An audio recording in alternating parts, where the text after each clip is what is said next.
Alain Grandemange a travaillé quelques années dans l'industrie et il a décidé de revenir au pays et de reprendre l'activité de sa maman qui s'était lancée dans la production de plantes pour en faire les jardins de Bernadette. Je suis producteur de plantes aromatiques médicinales.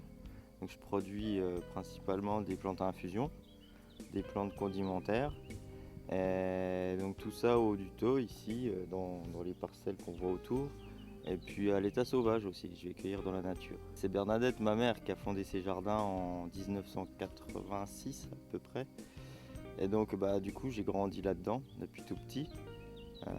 J'ai grandi dans le jardin, je l'ai aidé.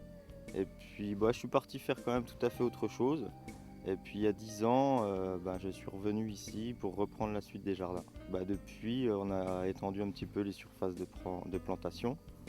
On a étoffé un petit peu la gamme, mais ça reste des produits, surtout des tisanes, des aromates, des sirops, mais à base de plantes. Alors la rencontre avec Joël, c'est déjà des souvenirs d'enfance, tout petit, où je me rappelle l'avoir vu venir dans la ferme à côté faire quelques photos. Et puis après, on a toujours eu des bouquins de Joël chez nous. Donc. Il y a aussi un lien qui s'est créé un peu plus fort dernièrement, quand on a lancé ici les sentiers de la photo, où on avait bien imaginé les photos de Joël dans le jardin. Ce qui est impressionnant dans le travail de Joël et ce qu'il a retranscrit des métiers anciens, c'est qu'au bout du compte, on se rend compte qu'aujourd'hui, on a été tellement en avant qu'on a tendance à voir un certain reflet de ce qu'on devrait faire aujourd'hui dans ces photos qui ont été prises plusieurs dizaines d'années en arrière. Ce que j'ai envie de continuer, c'est continuer la plantation de plantes aromatiques et médicinales parce que on voit que les gens